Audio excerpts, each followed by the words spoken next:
नमस्कार दोस्तों।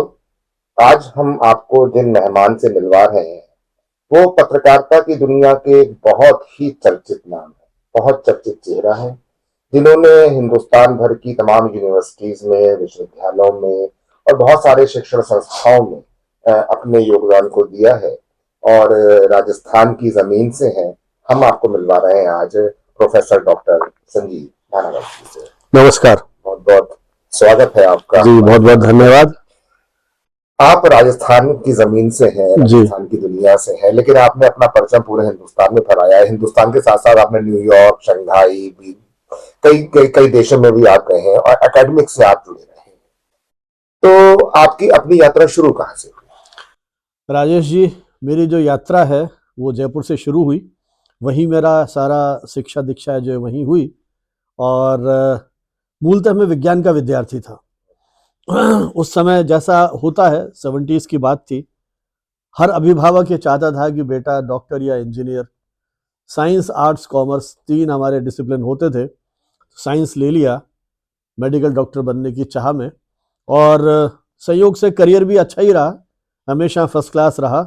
लेकिन कुछ ऐसी परिस्थिति रही, ऐसा दुर्भाग्य रहा कि पीएमटी, उस समय हमारे यहाँ पीएमटी हुआ करता, आजकल तो नीट और पता नहीं कौन कौन सा एग्जाम है, तो पीएमटी होता था, प्री मेडिकल टेस्ट, उसमें क्वालिफाई नहीं हो पाया। लेकिन जब मैं फर्स्ट ईयर में था साइंस फैकल्टी में, तो हिंदी में, जनरल हिंदी में मेरा हाईएस्ट मार्क्स थे उस कॉलेज में।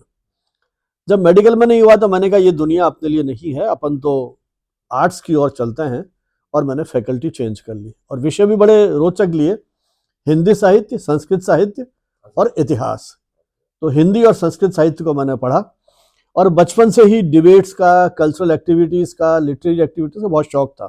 खूब थिएटर भी किया मैंने, मणिमधुकर का दुलारी बाई किया, अबू हसन बादल सरकार का किया, भरत रत्न भार्गव का शास्त्र देखो शास्त्र, इन कई नाटकों का यूथ फेस्टिवल में और मंचन करते रहे, और कई यूनिवर्सिटीज़ में रिप्रेजेंट किया हमारी यूनिवर्सिटी को, हिंदी और संस्कृत दोनों डिबेट्स में। अच्छा, साहित्य का आदमी जब पत्रकारिता की तरफ आता है तो मतलब एक बहुत ही बढ़िया कॉम्बिनेशन बनता है। पत्रकारिता की तरफ रुझान कैसे? हाँ, मैं वही बता रहा हूँ। तो जब हम लोग इस एक्टिविटीज में थे तभी पत्रकारिता में रुचि हुई। जब मैं महाराजास कॉलेज में फर्स्ट ईयर का विद्यार्थी था तो मरकरी करके एक न्यूज लेटर निकाला हमने। तो शायद आप कह सकते हैं कि फर्स्ट ईयर में ही उस पत्रकारिता के जो अंकुर थे वो कहीं ना कहीं रहे। उस समय हमने, उस समय के टीचर्स हैं, प्रोफेसर्स हैं, खिलाड़ी हैं, उन सबको इंटरव्यूज करना शुरू किया। तो एक दिल्ली प्रेस की पत्रिका है सरिता मुक्ता, दो पत्रिकाएं हैं, उस समय उनके कॉलम छपता था विश्वविद्यालय परिसर से, तो उनका भी मैं रिप्रेजेंटेटिव था। फिर जब थिएटर किया तो रंगछवि पत्रिका हमने निकाली, और उस समय के जो अखबार थे उनमें लिखते रहे, छपते रहे। छात्र राजनीति से भी जुड़ा रहा, चुनाव भी लड़े, कभी हारे कभी जीते, है ना। पोस्टर छपाते थे, बी बोल्ड चूज गोल्ड, है ना। तो इस तरह की मेरी यात्रा रही। और फिर मैंने हिंदी में एमए किया, और उस समय मेरा मूल विचार यही था कि हिंदी में अध्यापन करना है, क्योंकि मेरे पिताजी भी उसी परंपरा से थे, मेरी मम्मी ने भी वही किया था। तो इच्छा यह हुई कि बजाय मेडिकल के साहित्य के डॉक्टर बने। उसी बीच में मैंने पत्रकारिता का पाठ्यक्रम हमारे विश्वविद्यालय से कर लिया। अनायास वैकेंसी निकली, मुझे सरकार में नौकरी मिल गई थी। रिजल्ट आते ही हमारा एडहॉक अपॉइंटमेंट हो गया था। डूंगरपुर राजस्थान में फर्स्ट पोस्टिंग थी। उसके बाद नसीराबाद गया, और 82 में मैं राजस्थान यूनिवर्सिटी में जर्नलिज्म में एक सहायक प्रोफेसर के रूप में मैंने अपनी यात्रा शुरू की। क्योंकि कोर्स कर लिया था, वैकेंसी निकली। उस समय क्वालिफिकेशन थी masters degree in any discipline plus diploma in journalism, PG diploma in journalism. तो वहां आ गए। बस उसके बाद फिर पत्रकारिता शिक्षण से ऐसे जुड़े कि पीछे मुड़ के नहीं देखा। फिर एक लंबी कहानी है। हमारा वो जो कॉरेस्पॉन्डेंस का कोर्स था वो कोटा ओपन यूनिवर्सिटी में मर्ज हो गया। फिर मैंने रेगुलर कोर्स शुरू किया। तो राजस्थान में एक तरह से रेगुलर कोर्स शुरू करने का जो क्रेडिट है वो मेरे को जाता है। उसके पहले कहीं हमारा रेगुलर कोर्स नहीं था। और जब राजस्थान यूनिवर्सिटी में जर्नलिज्म शुरू हुआ तब देश के मात्र 19 विश्वविद्यालयों में ये पाठ्यक्रम था। आज 400 से अधिक यूनिवर्सिटीज में ये कोर्स है, और कॉलेजेस मिला ले तो हजारों से ऊपर संख्या बढ़ जाएगी कॉलेजेस की। फिर दूसरा जो मेरा महत्वपूर्ण योगदान है, जब मैं कोलंबो गया एक सेमिनार में, 1994 की बात है, वहां एक ये बात आई कि हमारे यहाँ इस डिसिप्लिन में जर्नल्स नहीं है, एकेडमिक जर्नल्स। तो मैंने कहा साहब मैं जब हिंदुस्तान जाऊंगा वापस तो एक जर्नल निकालूंगा। ये संकल्प मैंने वहां लिया, और शायद वही कोई प्रेरणा थी। दुर्भाग्य से 93 में मेरे माता पिता की मृत्यु होगी, 93-94 में। तो मुझे लगा कि शायद ये पेरेंट्स का आशीर्वाद है कि मैंने एक बिना किसी संसाधन के, आप तो इस प्रोफेशन से जुड़े हैं, आज समझ सकते हैं कि अकादमिक जर्नल को निकालना कितनी बड़ी चुनौती है। अच्छा, ये बताइए, जमीनी पत्रकारिता, जब आप एक अखबार में काम करते हैं, आप एक टीवी चैनल पे काम करते तो अलग किस्म के दबाव होते हैं, अलग किस्म का आपको रोज ही नई नई चीजों से रूबरू होना पड़ता है। और एक हो गई एकेडमिक पत्रकारिता, जो हम बच्चों को क्लासेस में सिखाते हैं, उनको बताते हैं, एजुकेशन के तौर पर देते हैं। मुझे ऐसा लगता है कि इन दोनों में थोड़ा सा अंतर नहीं, अंतर में बहुत सारा अंतर है ना? और क्योंकि क्लासरूम टीचिंग डिफरेंट है और फील्ड में काम करना बिल्कुल डिफरेंट है। आप क्लासेस में सिद्धांत बता सकते हैं, वही कहते हैं कि स्विमिंग के सिद्धांत बता के पानी में धक्का दे देंगे आप तो बच्चा डूबेगा ही डूबेगा। ड्राइविंग सिखा दीजिए, एक्सीडेंट करेगा। लेकिन यदि थ्योरी की जानकारी होती है तो वो अच्छा काम कर सकता है। क्योंकि मेरा यह अनुभव रहा है कि बहुत सारे प्रोफेशनल हमारे कोर्सेज में थे, जो अखबार में काम कर रहे हैं, नेशनल चैनल्स में जो काम कर रहे थे, वो विद्यार्थी भी आए और उनका जो फीडबैक था क्लासेस में पढ़ने का तो बहुत अच्छा रहा। तात्पर्य ये है कि जो हमारा प्रोफेशनल पत्रकारिता है और जो हमारी एकेडमिक पत्रकारिता है, आपने एकेडमिक पत्रकारिता में ऐसा क्या सोचा, किस तरह का योगदान दिया कि वो प्रोफेशनल पत्रकारिता में बच्चों को सहयोग कर सके, यानी कि वो प्रैक्टिकल वे में ज्यादा आ सके, ना कि केवल एकेडमिक तक होते रहे। नहीं, देखिए, प्रैक्टिकल जर्नलिज्म में सबसे पहले तो मैंने क्या कि वर्कशॉप्स बहुत की। मैंने 200-250 वर्कशॉप्स की राष्ट्रीय अंतर्राष्ट्रीय स्तर पे। मैंने करीब 17 वर्कशॉप्स की हैं रूरल जर्नलिज्म पे। और राजस्थान का एक बड़ा अखबार दैनिक भास्कर, उनके जो स्ट्रिंगर थे राजस्थान के जिलों में, 5 दिन के लिए, आप सोचिए एक अखबार 5 दिन के लिए अपने स्ट्रिंगर्स को डेप्यूट करता है हमारी वर्कशॉप में। इसका मतलब एक अखबार ने उस ट्रेनिंग को महसूस किया, कहीं आवश्यकता है तो उस तरह की। और एक दिन हम फील्ड में ले जाते थे। हर वर्कशॉप के बाद हमने एक न्यूज लेटर निकाला, 8 पेज का निकालते थे और उसमें उनकी रिपोर्ट्स वगैरह को छापते थे। वो सब मेरे पास संग्रह में है। तो एक तो मैंने ये काम किया यूनिसेफ के साथ, डीएसटी के साथ, यूएनएफपीए के साथ, इंटरनेशनल लेबर ऑर्गेनाइजेशन के साथ, इस तरह के जो संगठन है इनके साथ मिलकर के मैंने जो कंटेम्प्रेरी इश्यूज हैं, फिर डीएसटी के साथ मिलकर हमने साइंस जर्नलिज्म का कोर्स तैयार किया, यूनिसेफ के साथ मिलकर के डेवलपमेंट जर्नलिज्म का कोर्स तैयार किया और फिर उसका एक्सपेरिमेंट किया पत्रकारों पर। जर्नलिस्ट को बुलाया मैंने, हमने स्टूडेंट्स को बुलाया, हमने मीडिया टीचर्स को बुलाया और 2-2 सप्ताह की वर्कशॉप्स मैंने की, पीआरओस को ट्रेंड किया। तो मेरा तो मुझे लगता है कि मेरा तो एक मल्टी डायमेंशनल कंट्रीब्यूशन रहा। एक चीज नजर आ रही है कि मैं काफी दिन से महसूस कर रहा हूँ कि मेडिकल जर्नलिज्म पे भी कुछ होना चाहिए। हाँ, क्योंकि मेडिकल हमारी देश में इतनी ज्यादा जरूरत है और हमेशा से जरूरत रही है, लेकिन इधर बीमारियां या स्ट्रेस या लोगों का जो लाइफस्टाइल है वो इतना तेजी से चेंज हुआ है कि मेडिकल की नीड इस समय ज्यादा है। देखिए, मेडिकल के क्षेत्र में आप देखिए इंश्योरेंसेस ज्यादा आए हैं, बहुत सारे मुझे लगता है कि इसको अपन एक साइंस जर्नलिज्म को ब्रॉड उसमें रखें। साइंस जर्नलिज्म के ये सब पार्ट्स हैं। मेडिकल में इतनी रिसर्च हो रही है। कोविड का उदाहरण देखिए आप, पहली बार एक इतनी बड़ी चुनौती हमने महसूस की। जर्नलिस्ट को पता नहीं क्या हो रहा है, आज कुछ खबर आ रही है, कल दूसरी खबर आ रही है। आज आ रहा है कि आप ये करेंगे तो ठीक हो जाएंगे, कल उसका खंडन हो गया। तो किस तरह से उस रिसर्च को आप रिपोर्ट करेंगे, उसके लिए हम लोगों ने कोशिश की। यूनिसेफ के साथ मैंने ऑनलाइन वर्कशॉप्स की कि आप इस तरह के इश्यूज को कैसे रिपोर्ट करेंगे। आपने खबर दे दी, ये नहीं बताया वहां कितना सैंपल लिए, ये रिपोर्ट किस एरिया में हुई, है ना। तो अब जब तक पूरा ये कोई जर्नल में छपा है कि नहीं छपी है रिपोर्ट, तो जब तक आप उसको तथ्यों से प्रमाणित नहीं करेंगे। मेडिकल के साथ एक आता है हेल्थ जर्नलिज्म।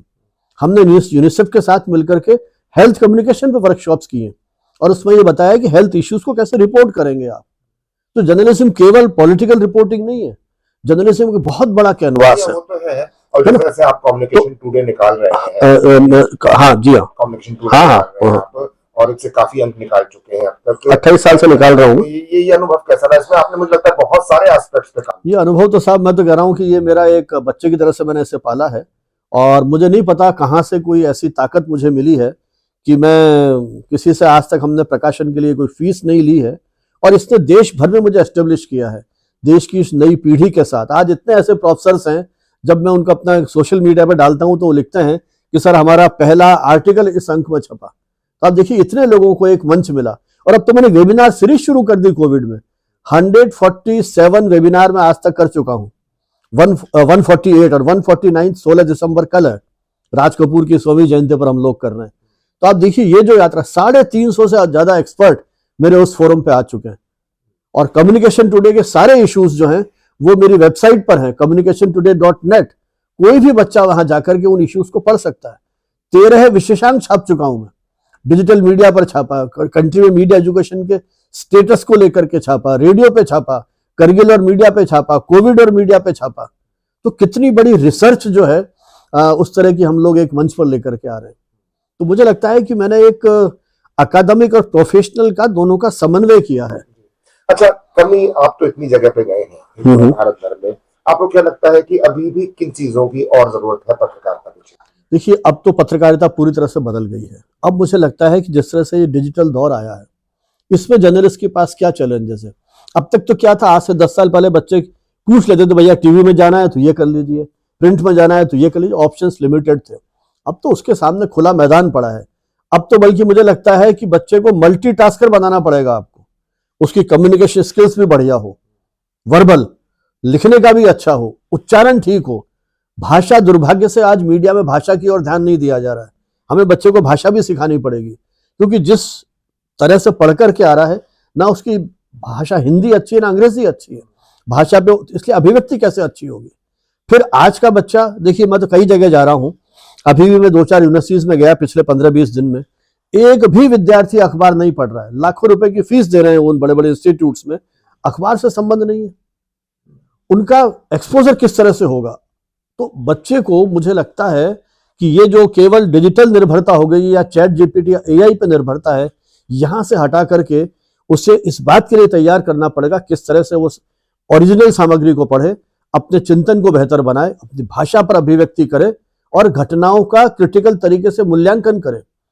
देखिए, मैं क्या सोचता हूं कि आप अखबार पढ़ते हैं, आपको 10 तरह के व्यूज मिलते हैं, और जब आप डिजिटल मीडिया पर देखते हैं, आप यूट्यूब देखते हैं, तो आपको एक ही तरह के विचार मिलेंगे, क्योंकि वो एल्गोरिदम इस तरह का है कि वो आपकी अभिरुचि को कैच कर लेगा कि वो ये देखता है तो वैसी वैसी आपके पास वो फिर अपडेट्स देगा। वैरायटी ऑफ थॉट्स कहाँ है आपके पास। इसलिए बच्चे को हमें पढ़ने के लिए प्रेरित करना पड़ेगा। सहयोग से हमारी जो एजेंसीज हैं, चाहे वो यूजीसी है और जो फंडिंग एजेंसीज हैं, वो यूनिवर्सिटीज को अच्छा पैसा दे रही हैं, फाइनेंस कर रही हैं टेक्नोलॉजिकल दृष्टि से इन चीजों को इंप्रूव करने के लिए। क्लासेस में हम देखते हैं जब बच्चे पढ़ने जाते हैं, खासतौर से लड़कियां, वो एंकर बनना चाहती हैं। उनको लगता है कि जो न्यूज एंकर होती है वो ही सब कुछ करती है, वही न्यूज बता रही है, वही कर रही है। लेकिन जब हम इनपुट हेड्स को बुलवाते हैं चैनल के, तो बताते हैं कि नहीं, रिपोर्टर जो रिपोर्टिंग करता है, लिखता है, लिखने की आर्ट होनी चाहिए। वो जो उसके साथ ग्लैमर है, उन बच्चों को ये बताना पड़ेगा कि इस ग्लैमर के पीछे कितनी मेहनत है। आप एक छोटा सा वीडियो रिकॉर्ड करते हैं, आपके बच्चे जब ये बनाते हैं छोटी छोटी फिल्म, उसमें कितनी मेहनत करते हैं। वो लाइट ठीक आ रही है नहीं आ रही है, सेट किस तरह का है। फिर आप देखिए, कोई शूटिंग देखने चले जाइए, जिस फिल्म को आप 2 घंटे फिल्म देख करके निर्णय कर देते हैं अच्छी या खराब है, उस फिल्म को बनाने में कितने साल लगते हैं, कितनी मेहनत है, एक एक शॉट के लिए कितनी मेहनत करनी पड़ती है। तो ये जो एंकरिंग है, ये भी आरजे, अब आरजे को लगातार नॉन स्टॉप बोलना, अच्छा बुरा बोल रहा है वो अलग बात है। आपके पास वोकैबुलरी होनी चाहिए, बिल्कुल, आपके पास शब्द संपदा होनी चाहिए, अपडेट्स होने चाहिए। आज कोई फिल्म स्टार को कोई उपलब्धि मिली, उसका कोई किसी की डेथ हो गई, तो आप उसके बारे में बता सको आप। और कहना तात्कालिक काम है, बहुत तत्परता का काम है पत्रकारिता। प्रेजेंस ऑफ माइंड आपका किस तरह का है, एग्जैक्टली कि क्या हो रहा है, आपको लोगों के मोमेंट्स पे नजर रखनी है, आप लोगों की बॉडी लैंग्वेज पे नजर रखनी है। तार्किकता कितनी है। जब आप एंकर ग्रुप में इंटरव्यूज ले रहे हैं तो तर्क वितर्क करना पड़ता है आपको। जब आप राजनेताओं को लेकर के आ रहे हैं, साहित्यकारों को लेकर के आ रहे हैं, उनसे प्रश्न निगलवाना है। इंटरव्यू लेना एक बहुत बड़ी कला है। ऐसा थोड़ी कि बिठा दिया आपको पर्दे के ऊपर और आप जो चाहें बोल देंगे। आज रिमोट है दर्शक के हाथ में, 1 सेकंड लगता है चैनल को चेंज करने में। तो इसलिए मुझे लगता है कि ये जो प्रोफेशन है, ये मेहनत मांगता है और इसके लिए उतनी ही लंबी संघर्ष की प्रक्रिया है जहां बच्चे को जुड़ना पड़ेगा। अच्छा, आप विदेशों की भूमि में भी गए हैं, वहां भी आपने बहुत सारे अपने लेक्चर्स दिए हैं, बहुत बच्चों से मिले हैं। वहां पर कैसा माहौल लगा, वहां पर किस तरह की पढ़ाई चली? देखिए, वहां मुझे लगता है कि तकनीकी दृष्टि से वो लोग बहुत संपन्न हैं। मैं जितना गया हूँ, हालांकि अमेरिका और चाइना वो मैं 2007 और 8 में गया था, और संयोग से 2007 में मुझे कोलंबिया यूनिवर्सिटी जाने का मौका मिला। तब तक आपका डिजिटल मीडिया इतना ज्यादा पॉपुलर नहीं था। कोलंबिया स्कूल ऑफ जर्नलिज्म वो है जिसको पुलित्जर ने शुरू किया।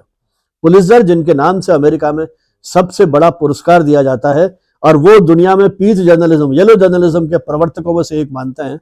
लेकिन बाद में वो सोशल मीडिया पर सोशल जर्नलिज्म की ओर ज्यादा उन्मुख होते हैं। तो उस पुलित्जर ने बनाया, मैंने वो टेबल देखी जिस पर बैठ करके वो लिखा करते थे, तो एक रोमांच की अनुभूति हुई। और संयोग से उस समय एक हिंदुस्तानी, स्टीवेंसन, वो उस डिपार्टमेंट को हेड कर रहे थे, और उनका पहला सेंटेंस था, I would like to talk you in Hindi.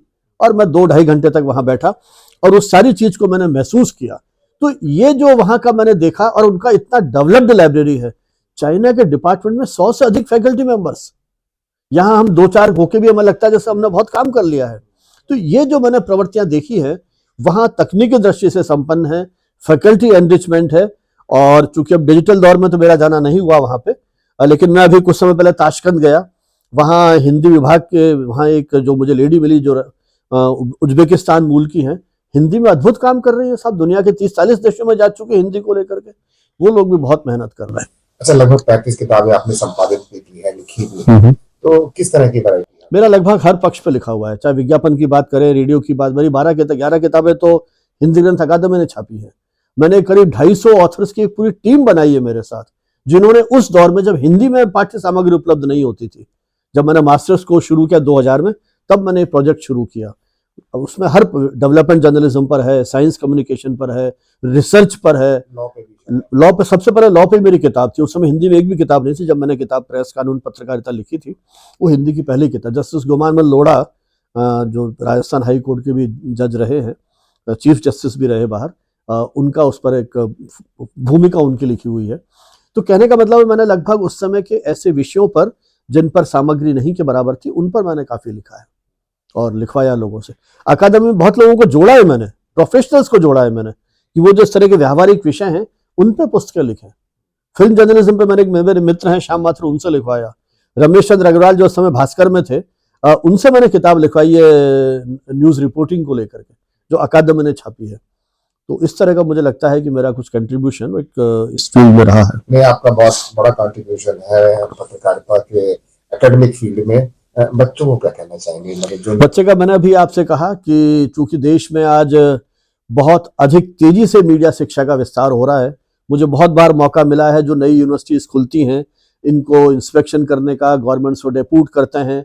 जब उनको एलओआई वगैरह जारी होती है, तब भी हम लोग जाके देखते हैं कि भाई किस तरह की उनकी व्यवस्था है अप्रूवल के लिए। तो यूजीसी और इस तरह की कमेटी से मैं जुड़ा हुआ रहा हूँ। स्टेट गवर्नमेंट जो है राजस्थान की, उन्होंने भी मुझे ये भेजा है। तो मैं देख रहा हूँ कि जॉब ओरिएंटेड कोर्सेज के नाम पर ये चीज़ें शुरू हो रही हैं। जैसा मैंने कहा कि तकनीकी दृष्टि से ये यूनिवर्सिटी धीरे धीरे बेहतर हो रही हैं। तो अब जो बच्चे यहाँ पढ़ रहे हैं, उनको सबसे पहले पढ़ने की आदत डालनी पड़ेगी। शॉर्टकट इस फील्ड में नहीं है। हालांकि मैं मानता हूँ शॉर्टकट किसी भी फील्ड में नहीं है, लेकिन इस फील्ड में भी शॉर्टकट नहीं है। आपको सतत संघर्ष करना है। हम तो आकाशवाणी को सुन सुन के अपने उच्चारण को हमने बेहतर बनाने की कोशिश की है ना। देवकीनंदन पांडे, मेलवडी मेलो, लोधी करत्नम दौड़ते आके सुनते थे। फिर के भार्गव, किस तरह से उन्होंने विश्व उच्चारण कोश तैयार किया, विदेशी नामों को कैसे उच्चारण करेंगे, ये मेहनत इन बच्चों को करनी पड़ेगी, तब जाके। और बहुत सारे ऐसे युवा हैं मेरे डिपार्टमेंट के, ऐसे बच्चे हैं जिन्हें अभी आनंद चौधरी इंडिया टुडे में है, उन्होंने रामनाथ गोयंका अवार्ड लगातार 2 साल तक जीता है। कर रहे हैं मेहनत। संजीव जी, आप जैसे जुनूनी लोग तो कम होते हैं। लोग दरअसल विश्वविद्यालयों में नौकरियां करने आते हैं, वो एमफिल होते हैं, पीएचडी होते हैं, नेट क्वालिफाइड होते हैं, लेकिन किस तरह से बच्चों को एक प्रॉपर तरीके से जर्नलिज्म में लेकर। देखिए राजेश जी, ये टीचिंग नहीं हर जगह है। पत्रकार भी हजारों हैं, कुछ ही लोगों को हम याद रखते हैं। आज मैं नाम ले रहा हूं तो कुछ ही लोगों के ले रहा हूं, तो हम नाम उन्हीं के लेंगे। आप यदि मुझे इंटरव्यू करते हैं तो आपने कहीं महसूस किया होगा कि ये शख्सियत ऐसी है जिसने कुछ काम किया है, इसलिए इतनी दूर से आप आज यहाँ आए और बात की है। तो ये तो मेरे ख्याल कौन सा ऐसा प्रोफेशन है, राजनेताओं में भी 25 याद रहते हैं, बाकी 500 समय के साथ भूल जाते हैं। तो याद उन्हीं को रखेंगे जिन्होंने प्रामाणिकता के साथ, ईमानदारी के साथ, निष्ठा के साथ, समर्पण के साथ कहीं देश को मोटिवेट किया, बच्चों को मोटिवेट किया। आज मेरी सेवानिवृत्ति के 6-7 साल हो गए हैं, आज भी यदि देश भर से युवा वर्ग मेरे साथ जुड़ा हुआ है, शहर में कहीं जाता हूं वो मिलने आ जाते हैं। मैं सोचता हूं यही मेरी पूंजी है, ये उनका जो प्यार मिलता है। शायद हमने उनके जीवन में, मैंने औपचारिक रूप से नहीं पढ़ाया उनको, लेकिन उसके बाद सब घर से सुबह सुबह नाश्ता लेकर के आ रहे हैं, गेस्ट हाउस में मिल रहा है ना। लेकिन नहीं साहब, ये मेरी वाइफ ने बनाया, मेरी मम्मी ने बनाया है। साहब मेरे घर आइएगा, घर जाता हूं तो उनके पेरेंट्स, साहब ये बच्चे तो आपका नाम ही लेते रहते हैं। ये मुझे लगता है कि एक शिक्षक की जो पूंजी है वो ये है। तो आप कितना इन्वॉल्व होते हैं उनकी ट्रेनिंग में, उनकी पर्सनैलिटी डेवलपमेंट में। टीचर केवल शिक्षा का टीचर नहीं है, टीचर उनका जीवन निर्माता है, जीवन का शिक्षक है। तो ये हर शिक्षक की अपने टारगेट्स हैं। लेकिन मुझे लगता है कि यदि मुझे दोबारा अवसर मिले तो शायद शिक्षक बनना चाहूंगा, क्योंकि उसी परिवार से हूं। और आज भी इन विद्यार्थियों को मैंने बिल्कुल अपने बच्चों की तरह से, उनकी हर खुशी, पहली खबर छपती है, सर आज वो अखबार देखा क्या, फोन आता है। मैंने कहा क्या हो गया, साहब मेरी बाईलाइन छपी है, आज मेरा नाम छपा है, संयोजन सो एंड सो ने किया। बताइए वो खुशी अपने पेरेंट्स से पहले जो मेरे साथ शेयर करते हैं, तो मुझे लगता है कि ये शिक्षक होना, ये कितना ही रुपए पैसा आपको मिल जाए, वो संतुष्टि नहीं मिलेगी। तो वो जो आपने कहा, ये हर व्यक्ति की अपनी प्राथमिकताएं हैं कि वो जीवन को और प्रोफेशन को कैसे लेता है। तो दोस्तों, देखा आपने, संजीव भानावत जी ने हमको पत्रकारिता के क्षेत्र में, एकेडमिक क्षेत्र में और प्रैक्टिकल क्षेत्र में बताया। लेकिन मेरा कहना यह है कि अगर आप जीवन में कोई भी क्षेत्र चुनते हैं तो उसमें आपको उतनी ही निष्ठा और उतना ही समर्पण देना पड़ेगा उसमें आगे जाने के लिए, ताकि लोग आपके नाम को याद रख सकें, लोग आपको याद रख सकें और आपके भी ऐसे ही इंटरव्यू हों आगे। बहुत अच्छा लगा आपसे मिलके। और जी, बहुत बहुत धन्यवाद। जो बच्चे जर्नलिज्म कर रहे हैं या जो लोग इस फील्ड में हैं, वो ज्यादा समझ सकेंगे, ज्यादा गहराई में जा सकेंगे और आपकी बातों का लाभ उठा सकेंगे। चलिए, बहुत बहुत शुभकामनाएं, धन्यवाद।